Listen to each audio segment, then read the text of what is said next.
impromptu prop.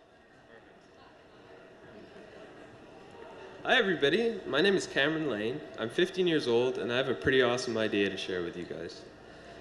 So I've been flying remotely controlled aircraft for around 3 years now, and I recently bought this quadcopter.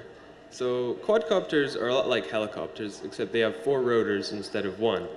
This makes them a lot more stable in the air, and it makes them capable of carrying a lot of weight for cameras and stuff like this. This makes them extremely useful in a lot of different situations. One example is using quadcopters for aerial videography and photography.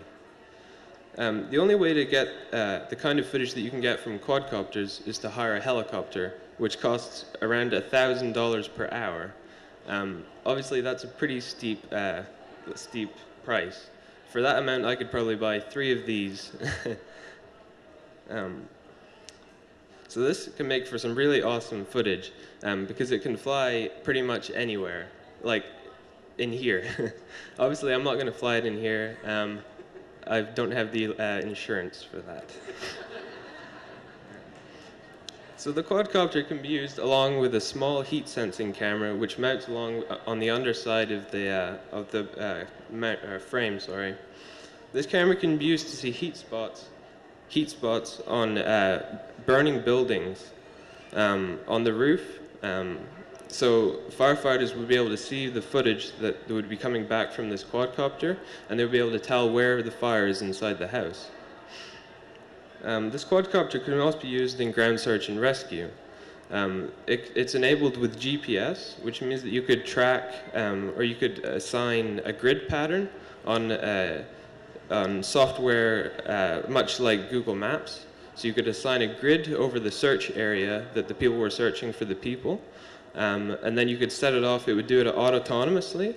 And then once it came back, you could review the footage that the camera on the bottom of the aircraft was seeing. So you could review it for any heat senses off the heat sensing camera or any people that you could see. Quadcopters can also be flown at low levels to survey forest, crop, and livestock conditions, making surveying crops or livestock very economical. They can easily spot patches in crops that aren't growing, or patches of field that animals weren't grazing. With this information, farmers wouldn't have to spray a whole crop. They could spray the spots that didn't have enough nutrients in the ground, saving the farmers a whole lot of money. So the footage that the camera gets on the quadcopter can also be sent wirelessly back down to the ground using technology called FPV. This FPV is first-person view. So with first-person view, I would be able to see what the quadcopter sees in real time, which is pretty amazing. So you might be wondering how much an awesome service like this would cost to set up, but you might be surprised by the answer. As you can see, I have the most important part of the kit. This quad cost me around $300, and it's enabled with GPS, waypoint tracking, stable mode, altitude mode, and the camera cost on the bottom there, you can see, it costs around $200, and the battery costs around $15. As you can tell, the basic setup isn't very costly at all. So why do I need $1,000? Well, as I mentioned, I have a very basic setup. To do some of the awesome things I mentioned earlier, I need some more advanced equipment.